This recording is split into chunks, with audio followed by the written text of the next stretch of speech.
On August 25th, 2026, the world lost one of the most recognizable voices in music. Dolly Parton was 80 years old, and almost immediately, people around the world went back to the songs that had been part of their lives for decades. Dolly was more than a country singer. She was a songwriter, an actress, a businesswoman, a philanthropist, and eventually, one of the most recognizable figures in American entertainment. She wrote thousands of songs during her lifetime, but today we're going to look at the stories behind two that came from completely different places and became two of her most famous recordings. This is the untold story of Jolene and 9 to 5. Let's start with Jolene, because there's something most people don't realize. The woman who inspired the situation in the song wasn't actually named Jolene. The name came from a little girl. In the early 1970s, when Dolly was appearing on the Porter Wagoner show, she was signing autographs after a performance. A young red-haired girl came up to meet her, and Dolly asked her name. The girl told her, "Jolene." Dolly loved the sound of it. It was musical all by itself. As Dolly later told the story, she kept repeating the name so she wouldn't forget it. Jolene, Jolene, Jolene, Jolene. And suddenly, she had the beginning of a song. But the story that Dolly attached to that name came from somewhere completely different and much closer to home. Dolly's husband, Carl Dean, had apparently attracted the attention of a beautiful red-haired bank teller. Dolly noticed that Carl seemed to enjoy going to the bank a little more often than he needed to, and she teased him about it. The incident gave Dolly an idea. What if a woman knew another woman was beautiful enough to take her husband away? What would she say to her? That's what makes Jolene different from so many songs about jealousy. The narrator doesn't attack the other woman. She doesn't call her names. She doesn't pretend that she isn't worried. She openly admits that Jolene is beautiful, that she feels threatened by her, and that she is afraid she could lose the man she loves. That vulnerability became the heart of the song.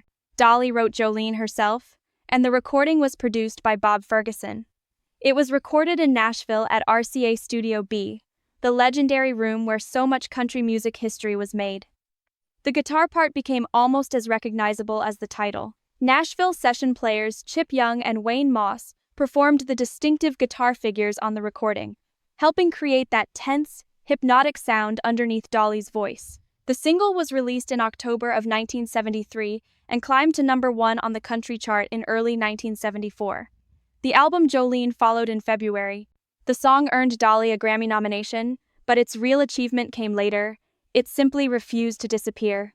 Over the decades, artists from completely different worlds kept coming back to it. The White Stripes turned it into raw rock. Pentatonix recorded it with Dolly and won a Grammy for their version. And in 2024, Beyoncé reimagined Jolene for Cowboy Carter, proving that more than 50 years after Dolly released it, the story was still alive. And think about how that whole thing started. A child told Dolly her name. A bank teller flirted with Dolly's husband. Dolly put the two completely unrelated moments together, and one of the most famous songs in country music was born. But a few years later, Dolly would find inspiration somewhere nobody would have expected: a movie set. In 1980, Dolly made her feature film debut alongside Jane Fonda and Lily Tomlin in the comedy 9 to 5. Dolly was already a major recording star, but movies were new territory for her, and she arrived determined to be prepared. In fact, she memorized the entire screenplay, including the other actors' lines. She didn't realize that movies were filmed a little at a time, instead of being performed straight through like a stage play. Once filming began, she discovered something else about making movies. There was a whole lot of waiting, and during that downtime, Dolly began playing with her long acrylic fingernails. She clicked and rubbed them together, and the sound reminded her of the typewriters being used by office workers. Listen closely to 9 to 5 and you can hear it. That typewriter-like rhythm became the heartbeat of the song. Dolly began writing about the same world the movie was portraying.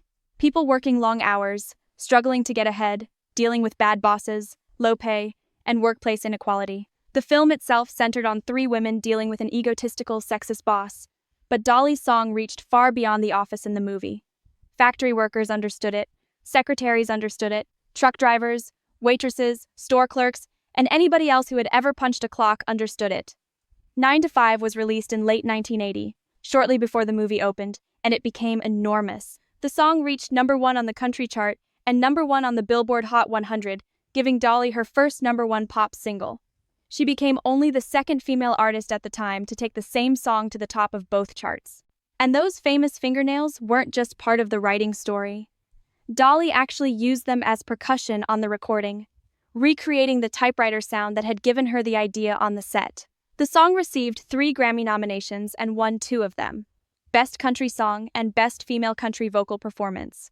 It was also nominated for the Academy Award for Best Original Song. And the movie helped introduce Dolly Parton to millions of people who may never have listened to country radio. Suddenly, Dolly wasn't only a Nashville star.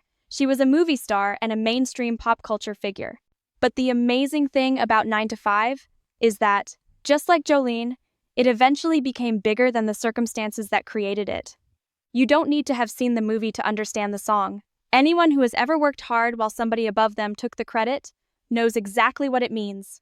And when you put these 2 songs side by side, you begin to understand just how extraordinary Dolly Parton was as a songwriter. Jolene is intensely personal.